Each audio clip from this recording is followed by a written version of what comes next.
من شوی مردان حکومت دانشجوی مگیستری دانشگاه دولتی آموزگاری سینجان که در جمهوری مردمی چین میباشد تحصیل مینمایم. اولا میخواستم میناداری خود را با اساسگذاری صلح و وحدت پیشوای ملت محترم جناب عالی امامعلی رحمان رسانم که با ما جوانان چنین امکانیت‌های خوبی را فراهم آوردند که ما میتوانیم در دولت خارجی تحصیل نماییم و همچنین نداری خود را با حکومت جمهوری مردمی چین رسانم که ما دانشجوی خارجی چنین شرایط‌های خوبی را فراهم آوردند و ما جوانان سعی کوشش می‌نماییم که دانشگاه را با بهای اعلی ختم نموده و برای وطن عزیزمان تاجیکستان سهم ارزنده گذاریم.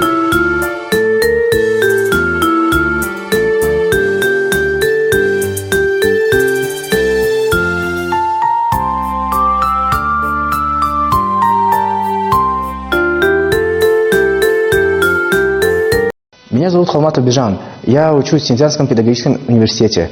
От всей души хочу поблагодарить президента Таджикистана Эмомали Рахмона и председателя Китайской Народной Республики Си Цзиньпина за представленную возможность учиться в Китае.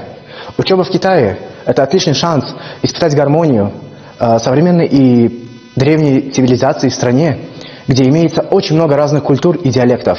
Также учеба в Китае – это отличный шанс развить наше мировоззрение, знакомиться с людьми из разных стран, а также самое основное – это повысить наш уровень китайского языка.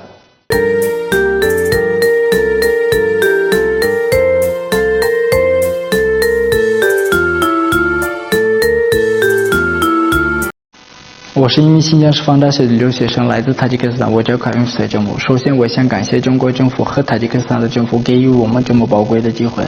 我在中国已经6年了，我来这边之后，我发现中国的经济非常繁荣发展，老百姓也非常努力。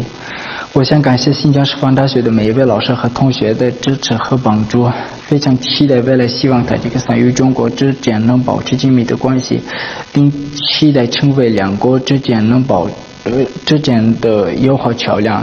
再次表达我的感谢。من خیاطه و مفتونه خواننده کورسیگی دانشگاهی سینجانی جمهوری مردمی چین می باشم.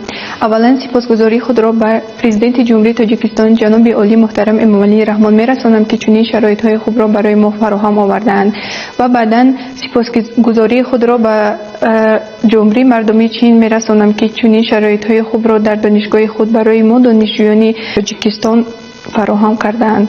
تشکر زیاد.